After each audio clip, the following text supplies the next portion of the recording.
Messi peringkat pertama di 5 liga top Eropa dalam statistik serangan utama. Lionel Messi adalah salah satu dari beberapa pemain Paris Saint-Germain yang telah mengubah performa mereka di bawah manajer Christophe Galtier. Penyerang Argentina itu telah menyumbang 6 gol kontribusi gol di musim baru yang termasuk 5 dalam permainan Liga 1. Secara keseluruhan, Messi telah mencatatkan total 12 assist dalam pertandingan Liga 1 pada 2022 ini.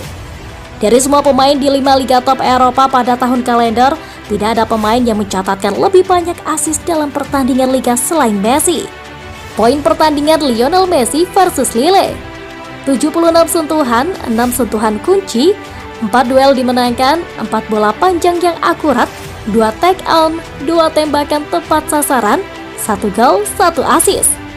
Dia telah memberikan lebih banyak assist daripada pemain lain di 5 liga top Eropa pada 2022 dengan jumlah 12 assist. Messi telah memiliki beberapa penampilan yang menentukan sebagai playmaker tahun ini. Pertama, ia mencetak 1 assist dan juga menciptakan 4 peluang mencetak gol untuk rekan satu timnya di pertandingan pembuka musim Liga 1 PSG ketika melawan Clermont-Foot pada awal bulan ini. Untuk saat ini, Messi siap untuk ujian kunci lainnya dalam karir PSG-nya, karena tim tersebut akan menjamu AS Monaco di matchday 4 Liga 1 berikutnya. PSG menuju ke pertandingan ini setelah mencetak 17 gol dalam 3 pertandingan pembuka musim Liga baru.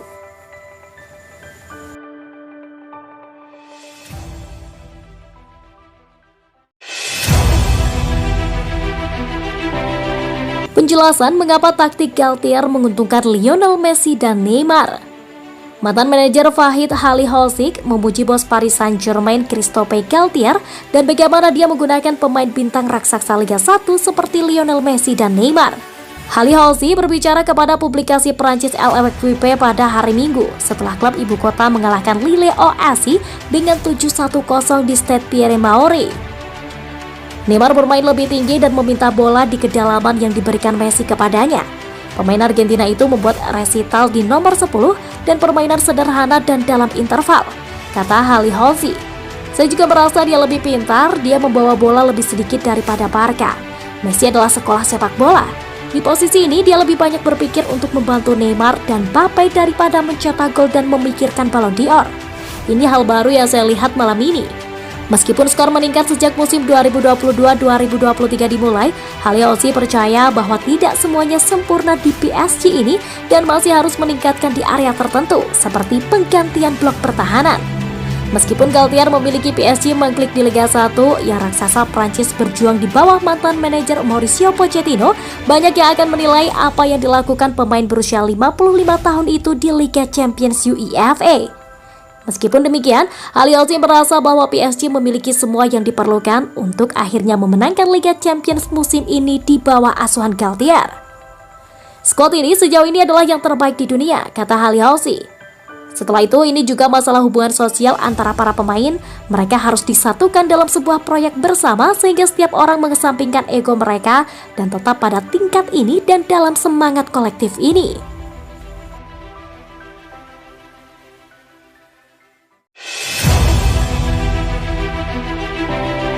Setelah pesta gol di Lille, fokus pada Kylian Mbappe.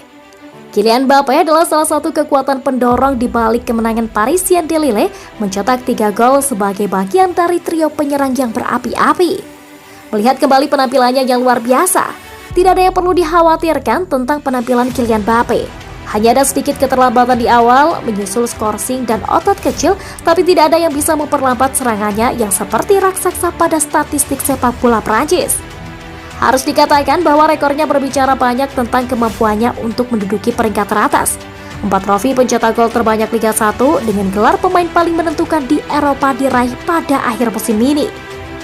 Di Liga sendiri, Kylian Mbappe mengakhiri musim 2021-2022 dengan status top scorer dan assist leader. Jadi kita hanya bisa membayangkan bahwa dia bersemangat untuk pergi saat kampanye saat ini dimulai.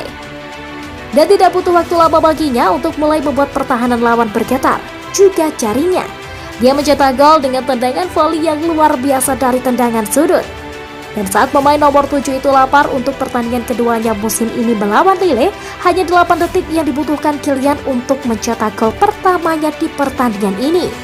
Diposisikan sebagai penyerang tengah, ia membentuk trio yang menakjubkan bersama Lionel Messi dan Neymar Jr. Dan bersama-sama mereka membuat gempar di Stade Pierre-Mauroy seperti angin musim dingin di pertengahan Agustus. 3 penyerang itu kejam membuat pertahanan LOSC berputar-putar dalam sebuah simfoni yang berbatasan dengan kejeniusan pada Minggu malam.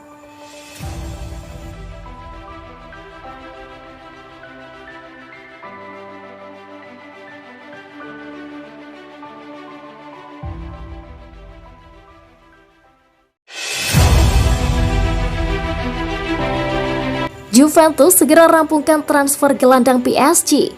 Raksasa Italia Juventus menjadi salah satu tim yang sibuk berbelanja di bursa transfer musim panas 2022. Mereka baru saja mendatangkan pemain asal Serbia Filip Kostic. Juventus menggait Filip Kostic dari klub Jerman Eintracht Frankfurt dan sang pemain telah mendarat di Turin dan menjalani serangkaian tes medis untuk selanjutnya menandatangani kontrak selama 3 musim. Aktivitas belanja Juventus tampaknya tidak akan berhenti sampai di sini. Sosok gelandang PSG Leandro Paredes dikabarkan juga akan menyelesaikan kepindahannya di tim berjulukan Bianconeri tersebut. Capai kesepakatan. Menurut laporan Mundo Deportivo, Paredes dan Juventus akhirnya mencapai kesepakatan personal. Sinyonya Toa tinggal harus menemukan kesepakatan dengan klub pemilik. PSG sendiri sudah sempat mengutarakan bahwa mereka minta dana sebesar 20 juta euro untuk sang pemain. Dan sejauh ini belum ada tanggapan dari kubu Juventus. Transfer ini sendiri memang sejak lama diidamkan oleh Juventus, namun upaya tersebut belum terrealisasi karena Juventus masih perlu menyingkirkan 1-2 pemain dari dalam skuadnya. Ketertarikan Juventus terhadap Paredes ini tidak lepas dari cedera yang dialami Pogba pada masa pramusim dengan estimasi waktu istirahat mencapai 2 bulan. Juventus pun bergegas mencari penggantinya dan menemukan Paredes sebagai pemain yang tepat untuk mengisi lubang yang ditinggalkan.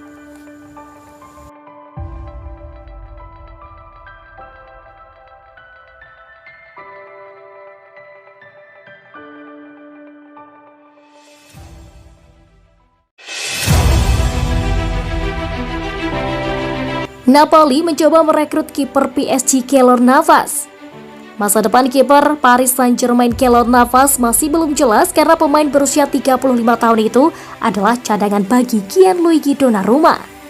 Namun dengan 2022 masih tahun Piala Dunia FIFA, situasinya tidak ideal untuk pemain internasional Costa Rica. Akibatnya rumor yang menghubungkan Navas dengan kepergian terutama ke Napoli muncul ke permukaan. Pada hari Kamis, Foot Mercato melaporkan bahwa 2 opsi sedang dipelajari untuk memungkinkan kiper veteran itu pergi ke Serie A. Yang pertama adalah pinjaman kering tanpa opsi pembelian, dan yang kedua adalah pemutusan kontraknya yang membuat Navas bergabung dengan klub Italia dengan status bebas transfer. Jika Navas dan PSG mengakhiri kontraknya yang masih tersisa 2 tahun lagi, Napoli siap menawarkan kontrak 3 tahun kepada Costa Rica dengan gaji bersih tahunan sebesar 4,5 juta euro plus bonus. Jelas bahwa Navas tidak memiliki masa depan di ibu kota Perancis dan kedua belah pihak berkepentingan untuk menyelesaikan masalah ini sebelum jendela transfer musim panas ditutup pada 1 September.